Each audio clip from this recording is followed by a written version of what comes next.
Hello friends, आप लोग कैसे हैं। उम्मीद करता हूं आप अच्छे होंगे और आपकी तैयारी भी बहुत ही बेहतरीन तरीके से चल रही होगी। फ्रेंड्स, आप लोग को यही बताना चाहूँगा कि आज की क्लास में हम ये बताना चाहेंगे कि आप लोग को पता है कि अभी जो सीटेट का एग्जामिनेशन जारी है और प्रत्येक दिन जो सीडीपी का जो क्वेश्चन पूछा जा रहा है आपका प्रीवियस ईयर की ही पैटर्न पर पूछा जा रहा है। अगर आपका प्रीवियस ईयर क्वेश्चन का आपका जो है उसका कॉन्सेप्ट अगर क्लियर होगा तो निश्चित तौर पर आपकी सफलता कोई नहीं रोक सकता है। तो आइए आज का हम सेगमेंट में हम सीडीपी के 30 क्वेश्चन को करते हैं और देखते हैं कि कितना क्वेश्चन मतलब अटैम्प्ट कर पाते हैं। आप लोग जितने भी क्वेश्चन हैं सारे क्वेश्चन को आप अपने स्तर से उसको अटैम्प्ट करते जाइए और जो इसका सही आंसर होगा मैं साथ ही साथ बताते जाऊंगा। तो आपको ये भी आंकड़ा लग जाएगा कि हमारे क्वेश्चन कितने सही हो पाए हैं। आज का प्रीवियस ईयर क्वेश्चन जो है 1 जनवरी 2022 का है और आप देखिए 30 क्वेश्चन में कितना आप क्वेश्चन कर पाते हैं। आइए हम स्टार्ट करते हैं। आज का हमारा पहला प्रश्न है कि निम्न में से कौन सा नियम ये सुझाव देता है कि शरीर के विभिन्न अंग विकास के विभिन्न चरणों में भिन्न भिन्न दरों से विकसित होते हैं। तो पहला है विकास एक आयामी होता है, विकास एक दिशाई होता है, तीसरा है विकास एक असतत प्रक्रिया है, चौथा है विकास की दिशा अधोगामी एवं शीर्षगामी है। तो इसमें आप आंसर टिक आउट कीजिए। मैं आपको 2 सेकंड टाइम दूंगा, उसके बाद मैं इसका आंसर बताते जाऊंगा क्योंकि समय का भी देखते रहना है। समय को ज़्यादा मतलब समय नहीं लेना है क्योंकि कम समय में इसको अटेम्प्ट करते जाना है। तो इसका आपका आंसर हो जाएगा विकास की दिशा अधोगामी एवं शीर्षगामी है। ये 4 नंबर आपका ऑप्शन सही हो जाता है। आइए हम अगले प्रश्न की ओर देखते हैं। अगला हमारा प्रश्न आ गया है कि निम्न में से कौन सा कथन मतलब सही है। बच्चों का विकास एक सामाजिक सांस्कृतिक परिप्रेक्ष्य में होता है। बचपन वह अवधि है जिसे 10 भिन्न अवस्था में बांटा जा सकता है। बच्चों की सोच सामाजिक अंतःक्रिया से प्रभावित नहीं होती है और बच्चों का विकास केवल आनुवांशिकता पर आधारित होता है। शायद आपको पता चल गया होगा इसका आंसर कौन सा होगा। आपका आंसर इसका 1 नंबर हो जाता है। आइए हम अगले प्रश्न की ओर बढ़ते हैं क्योंकि आप देख पा रहे हैं कि चौथा नंबर में केवल लगा हुआ, इसमें नहीं है। तीसरा नंबर में ये लिखा हुआ जिसे 10 भिन्न अवस्था में बांटा जा सकता है। भाई 10 भिन्न अवस्था क्यों होगा, इसलिए सारे ये नेगेटिव हो गए। 1 नंबर प्रश्न आपके सही हो जाते हैं। 1 नंबर प्रश्न के जो 1 नंबर ऑप्शन आपके सही हो जाते हैं। आइए हम अगले प्रश्न की ओर देखते हैं। हमारा ये प्रश्न है कह रहा है कि आनुवांशिक विन्यास के पूर्व निर्धारित रूप से प्रकट होने की प्रक्रिया क्या कहलाती है। अनुकूलन, अधिगम, समाजीकरण, परिपक्वता। आनुवांशिक विन्यास के पूर्व निर्धारित रूप से प्रकट होने की प्रक्रिया क्या कहलाती है। भाई इसका सही आंसर हो जाएगा परिपक्वता। ऑप्शन नंबर 4 इसका सही आंसर हो गया। चलिए अगले प्रश्न की ओर बढ़ते हैं। हमारा अगला प्रश्न कह रहा है कि डैश समाजीकरण का प्राथमिक कौन सा है और समाजीकरण का द्वितीयक कारक कौन सा है। तो आपको पता होगा कि परिवार तो पहला है और सेकेंडरी आपका कुछ भी होगा सब चलेगा। जिसमें परिवार है पहला तो परिवार होगा, यानी 1 नंबर आपका परिवार होना चाहिए और दूसरा विद्यालय है, मीडिया है, जो भी है सब सारा आ जाएगा। तो आपका 1 नंबर इसका आंसर सही हो जाता है। इसमें देखिए पहला प्राथमिक दे रहा है मीडिया, इसलिए ये गलत है, जबकि पहला परिवार होता है। तीसरा नंबर में दिया है विद्यालय, ये भी गलत है, जबकि पहला परिवार रहना चाहिए। इससे मीडिया और पास पड़ोस ये सब सेकेंडरी है। परिवार में 1 नंबर में आपका परिवार हो जाएगा और सेकेंडरी में कुछ भी रहेगा सब आपका द्वितीयक कारक हो जाता है। ठीक है, आइए हम अगले प्रश्न की ओर बढ़ते हैं। हमारा अगला प्रश्न कह रहा है कि भाई लॉरेंस कोहलबर्ग के अनुसार 7-8 वर्षीय बच्चों में नैतिक निर्णय लेने का आधार क्या है। नैतिक निर्णय लेने का आधार 7 से 8 वर्ष का। तो 7 से 8 वर्ष का भाई हो जाता है। देखिए आप ऑप्शन कह रहा है कि सामाजिक व्यवस्था बनाए रखना, ये तो होगा नहीं। सामाजिक अनुबंध बनाए रखना, ये भी नहीं होगा। और दंड और आज्ञापालन, ये तो होगा भाई क्योंकि 7 से 8 वर्ष का बच्चा है। सार्वभौमिक नैतिक सिद्धांत, ये भी नहीं होगा, ये तो आगे की है, 7 से 8 से ऊपर की है। तो आपका ऑप्शन नंबर 3 सही हो जाता है। आइए हम अगले प्रश्न की ओर देखते हैं। अगला प्रश्न कह रहा है कि जीन पियाजे के सिद्धांत में क्रमबद्धता किस संदर्भ में प्रयोग हुआ है। भाई क्रमबद्धता मतलब क्रम से, वस्तुओं को किसी एक आयाम जैसे लंबाई पर आधारित क्रम देना, भाई क्रम दिया हुआ है भाई। दूसरों का परिप्रेक्ष्य लेने की क्षमता, ये तो होगा नहीं। चिंतन का वर्णनात्मक रूप जैसा कहानी कथन में होता है, ये भी नहीं होगा। स्थानों जैसे अपने विद्यालय का स्थानीय मानचित्रण करने की क्षमता, ये भी नहीं होगा। आपका ऑप्शन नंबर आपका एक सही हो जाता है। आइए हम अगले प्रश्न की ओर देखते हैं। अगला हमारा 7 नंबर क्वेश्चन कह रहा है 5 वर्षीय नसीमा को यह लगता है कि चिकनी मिट्टी के गोले को यदि दबाकर एक सांप के रूप में परिवर्तित करें तो चिकनी मिट्टी बढ़ जाती है। ठीक है, तो जीन पियाजे के अनुसार उसकी जो है इस सोच के पीछे कौन सा तर्क है, बढ़ जाती है। तो आप इसका ऑप्शन को टिक आउट लगाइए। पहला ऑप्शन कह रहा है जीववाद, दूसरा है केंद्रीयता, तीसरा है परिकल्पित निगमनात्मक, चौथा है संक्रामक परिणाम निकालना। तो इसका आंसर हो जाता है केंद्रीयता इसका हो जाता है। आइए अगले प्रश्न की ओर बढ़ते हैं। अगला प्रश्न कह रहा है कि लेवाइगोस्की के संज्ञानात्मक विकास का सिद्धांत डैश पर आधारित है। सामाजिक संरचना, व्यवहारवाद, मनोविश्लेषण, सार्वभौमिकता। आपको पता है कि लेवाइगोस्की ने भाषा या समाज संस्कृति और सामाजिक संरचना ये तीनों को बल दिया है, ये इसका इसी से जुड़ा हुआ है।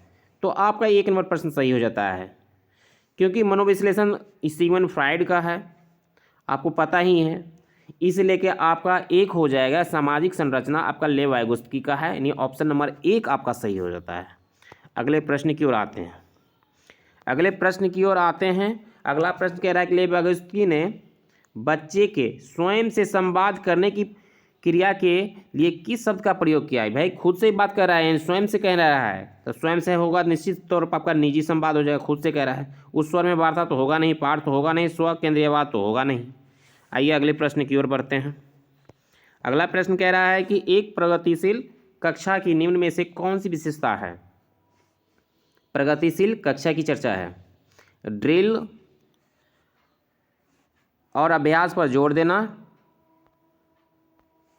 योग्यता आधारित अस्थायी अलगाव दिया है, और तीसरा कह रहा है सहयोगितापूर्ण अधिगम, और चौथा कह रहा है पुरस्कार और दंड का प्रयोग। तो इसका एक प्रगतिशील कक्षा की चर्चा है ना, तो प्रगतिशील ये तो दिया है, अस्थायी और लगाव दिया है, और लगाव ये तो नेगेटिव है। सहयोगितापूर्ण अधिगम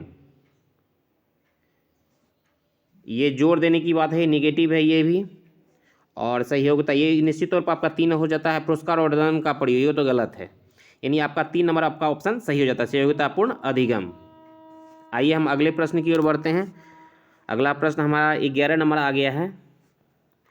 11 नंबर प्रश्न कह रहा है कि भाई एक बच्चे में दूसरों की नीयत और इच्छाओं को समझने की योग्यता यह बुद्धि के किस स्वरूप को दर्शाती है। यानी दूसरे के ज्ञान के बारे में हमको जाना है, दूसरे की बुद्धि के बारे में जाना है। तो आस्थानिकीय संबंध बुद्धि, अंतराव्यक्तिक बुद्धि और प्राकृतिक बुद्धि, इसमें कौन सा होगा भाई? आप इसको जल्दी से टिक आउट कीजिए। भाई आपका अंतराव्यक्तिक बुद्धि हो जाएगा, इसलिए कि अंतर्व्यक्ति कह रहा है खुद से बात करना हो गया आपका अंतर्व्यक्ति, और दूसरे की इच्छा को जानने के लिए अंतराव्यक्ति हो जाता है, इसलिए कि आपका ऑप्शन सही हो जाता है। क्योंकि यहाँ प्रश्न कह रहा है दूसरों की नीयत, दूसरों के बारे में हमको जानना है। खुद से जानने की रहता है तो अंतर आ जाता है, और दूसरे का है तो अंतर आ जाएगा। आइए हम अगले प्रश्न की ओर बढ़ते हैं। हमारा अगला 12 नंबर प्रश्न कह रहा है कि राष्ट्रीय शिक्षा नीति 2020 में निम्न में से कौन सा कथन प्रस्तावित है। मातृभाषा में शिक्षित होना, शैक्षिक और प्रौद्योगिक उन्नति में बाधक, भाई बाधक लगा हुआ है। विद्यालयों को बच्चों को अंग्रेजी भाषा की प्रथम भाषा के रूप में, भाई अंग्रेजी भाषा है, सीखने और बोलने के लिए प्रोत्साहित करना। भाई प्रोत्साहित तो करना है, लेकिन प्रथम भाषा नहीं होना चाहिए, ये तो गलत है। बाल विद्यार्थियों के लिए बहुभाषी होने के उच्च संज्ञानात्मक लाभ हैं। द्वितीय द्विभाषीय उपागम विद्यार्थियों में उलझन पैदा करता है और सीखने में बाधा डालता है। भाई इसका कौन सा आंसर होगा? भाई बाधा इसमें भी है। ये 3 क्वेश्चन आप तो खुद समझ रहे हैं, क्योंकि निगेटिव आपको हम पिछले वीडियो में हमने डाला था निगेटिव टैग वर्ड का। निगेटिव पॉजिटिव टैग वर्ड के जरिए से आप बहुत से प्रश्न आप मैक्सिमम आपके सही कर पाएंगे। अगर टैग वर्ड आपको मालूम है तो निश्चित तौर पर आप क्वेश्चन को नहीं भी समझ पा रहे हैं, तो अगर आप ये देख रहे हैं कि क्वेश्चन पॉजिटिव में है, नहीं की चर्चा नहीं है, तो निश्चित तौर पर आपको पॉजिटिव ही ऑप्शन देखना है। अगर नेगेटिव क्वेश्चन है, नहीं की चर्चा किया है, तो नहीं वाला ही देखना है। तो इसलिए नेगेटिव पॉजिटिव को अगर आप आधार मान के चलते हैं, टैग वर्ड को यूज करते हैं, निश्चित तौर पर आपके मैक्सिमम उत्तर आपके सही होंगे। आइए हम अगले प्रश्न की ओर देखते हैं। इसका 3 नंबर भाई सही होगा। ठीक है, 13 नंबर प्रश्न की ओर बढ़ते हैं। 13 नंबर प्रश्न कह रहा है कि जेंडर भूमिकाएँ हैं। कौन सी भूमिकाएँ हैं? अधिग्रहित व्यवहार, जन्मजात व्यवहार, जैविक संरचनाएं, आनुवांशिक निर्धारित। जेंडर भूमिकाएं जो होती है भाई वो अधिग्रहित व्यवहार होती है। आइए अगले प्रश्न की ओर बढ़ते हैं।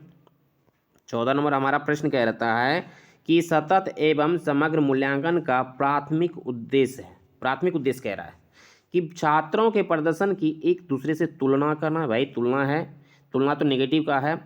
छात्रों की समझ को आंकना और पाठ्यक्रम तथा शिक्षा शास्त्र को इसको अनुसार रूपांतरित करना।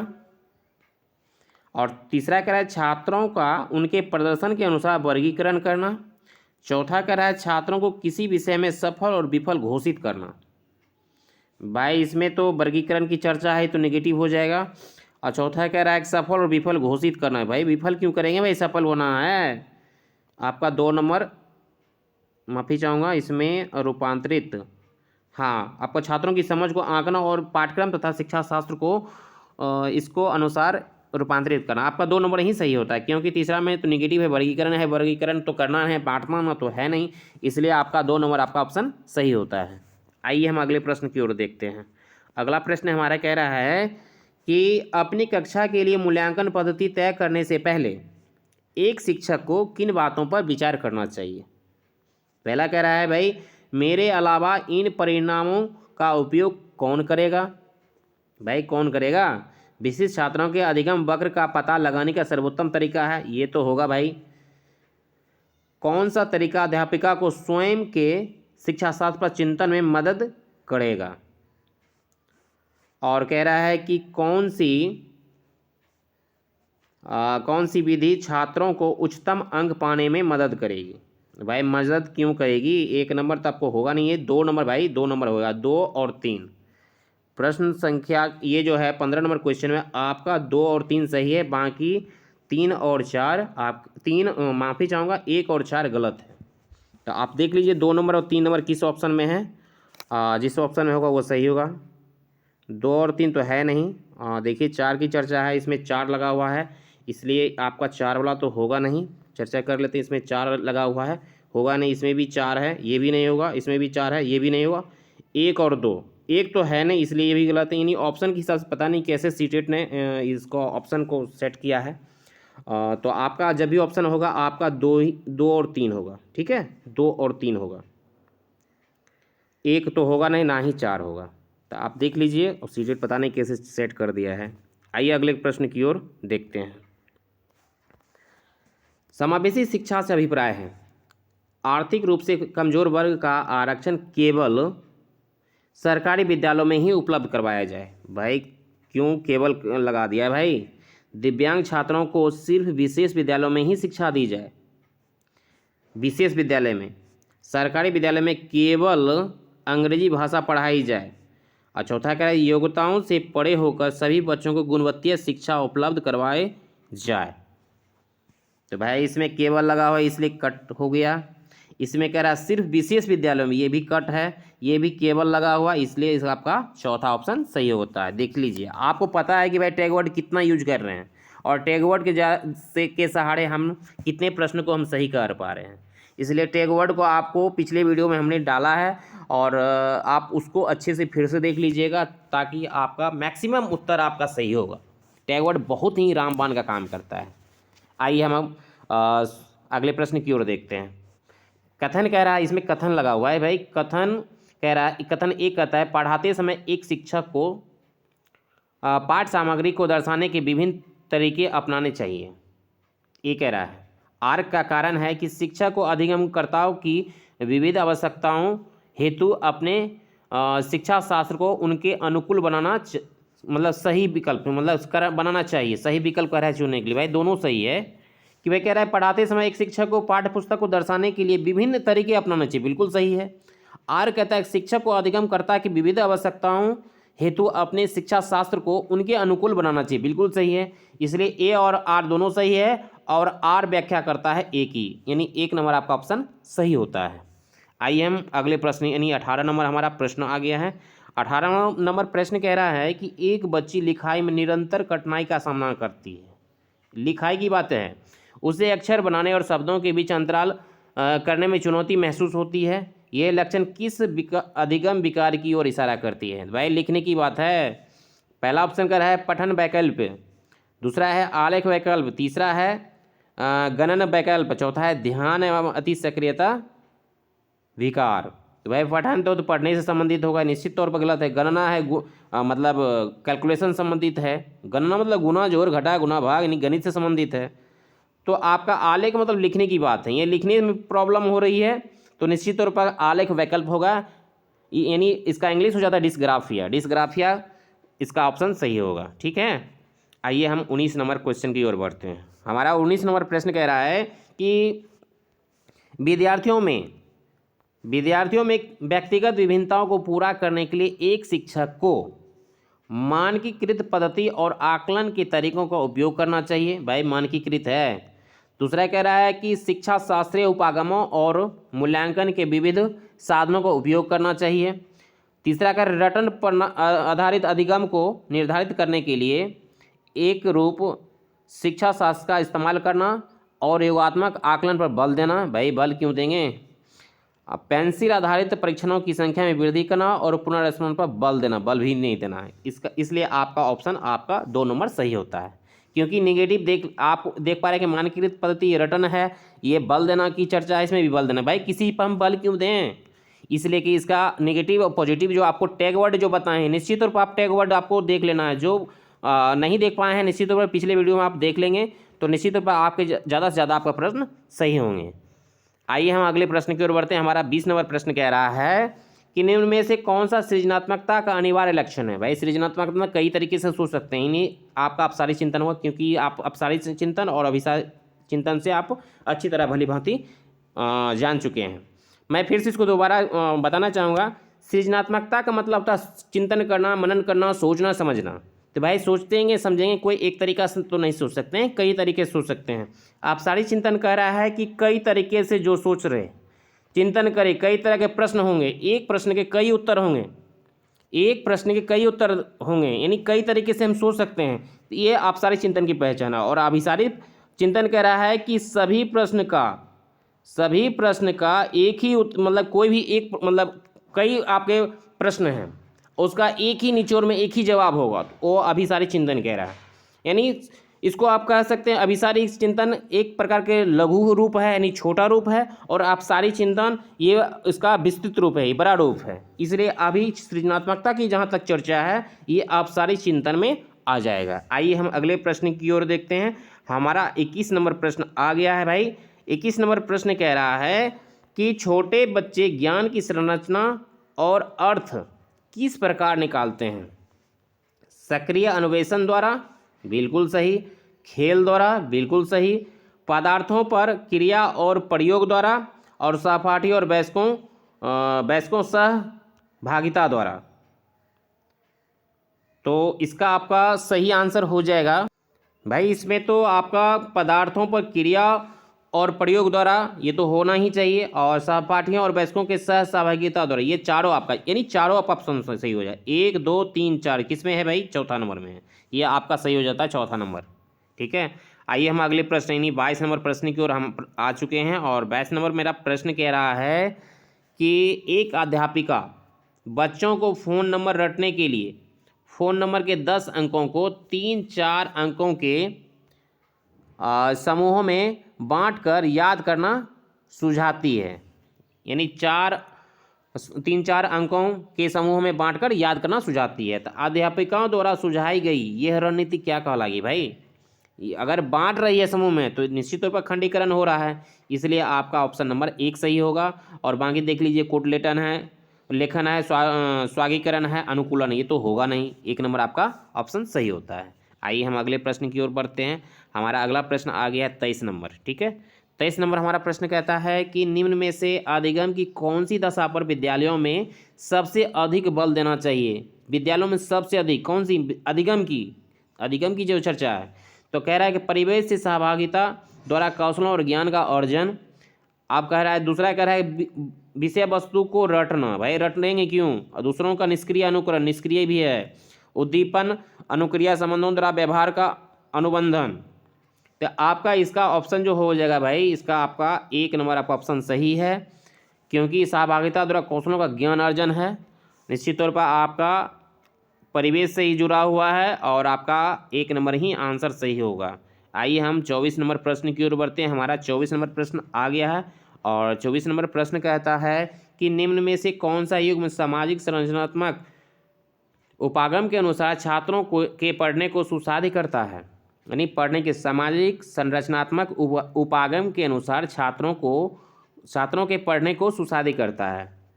पहले है कि सलमा विद्यार्थियों को नए शब्द सिखाने के लिए फ्लैश कार्ड का उपयोग करती है और उनके सही उत्तरों के लिए उन्हें टॉफ़ी देकर पुरस्कृत करती है। भाई टॉफ़ी देकर पुरस्कृत क्यों करेंगे?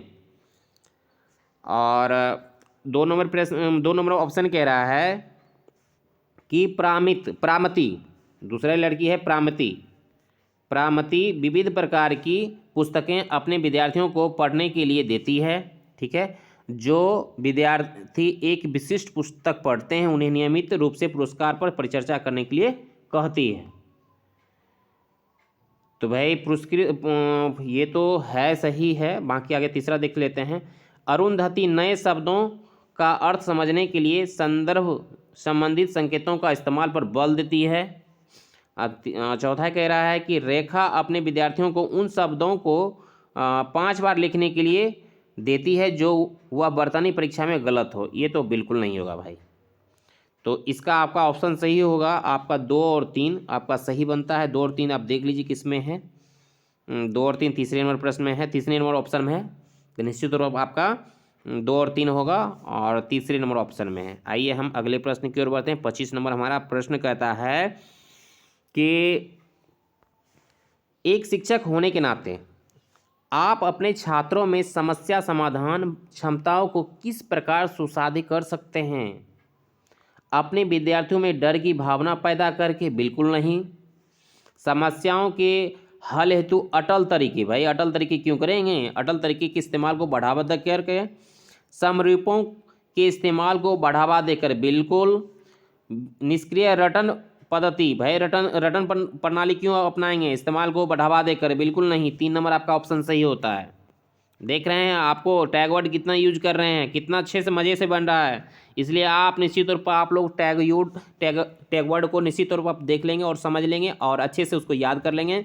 अगर याद रहता है तो भी ठीक है। अगर आपको ऐसे ही 2 बार 3 बार उसको पढ़ेंगे तो आपका स्मरण शक्ति में निश्चित तौर पर स्कीमा में बस जाएगा। आइए अगला प्रश्न कहता है निम्नलिखित में से कौन सा सार्थक अधिगम को सुसाध्य करेगा? कक्षा में संदर्भ रहित अधिगम को बढ़ावा देकर? भाई रहित है, जुड़ा हुआ है भाई, निगेटिव की पहचान है। एक समस्या पर विविध तरीके से विचार करने के लिए प्रोत्साहित करना। तीसरा है रट्टा मारकर सीखने को प्रोत्साहित करना। भाई रट्टा क्यों मारेंगे?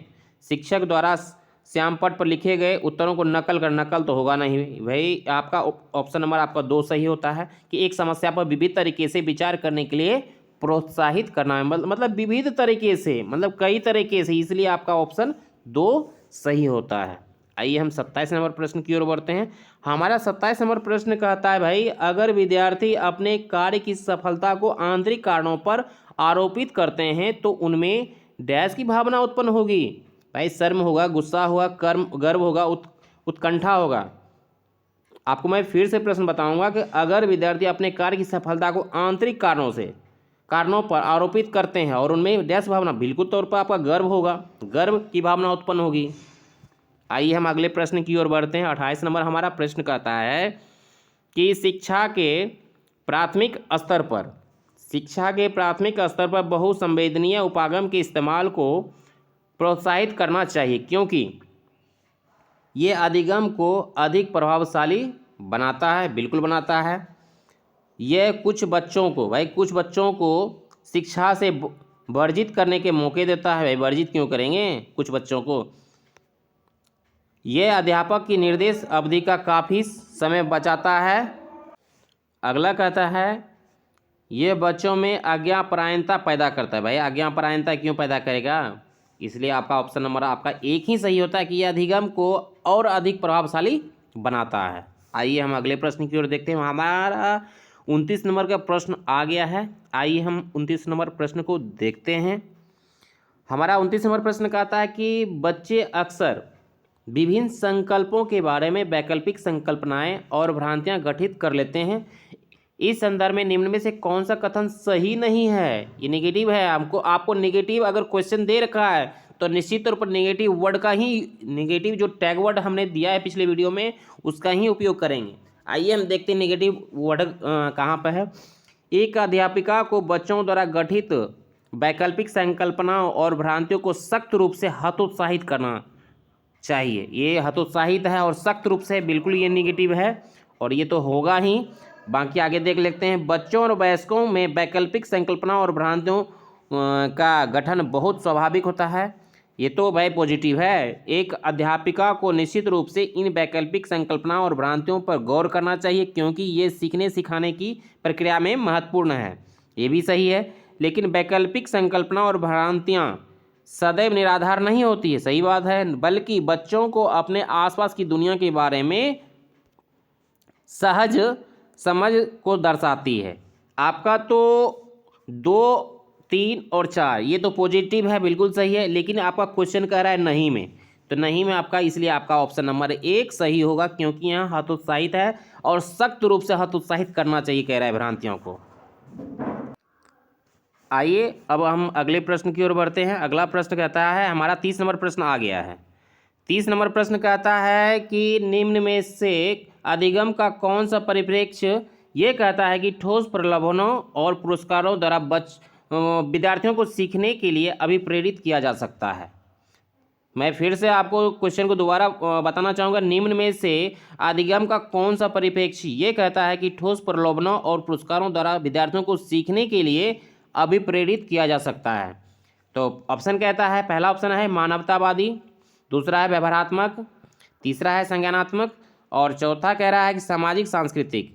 आप इसमें आप देख लीजिए कौन सा ऑप्शन आपका सही होता है। मैं आपको 2 सेकंड का टाइम देता हूं। इसका ऑप्शन भाई आपका हो जाएगा व्यवहारात्मक। इसका ऑप्शन हो जाएगा आपका व्यवहारात्मक। व्यवहारात्मक आपका ऑप्शन सही होता है कि अधिगम का जो है व्यवहारात्मक परिप्रेक्ष्य यही कहता है कि ठोस प्रलोभनों और पुरस्कारों द्वारा विद्यार्थियों को सीखने के लिए अभिप्रेरित किया जा सकता है। तो साथियों, आज आपका 30 प्रश्न आपका निश्चित तौर पे आपका पूरा हो चुका है और अगले सेगमेंट में हम जो प्रीवियस ईयर कोई क्वेश्चन है मैं अगले वीडियो में आपको मिल जाएगा। और इस वीडियो को हम यहीं तक रखते हैं।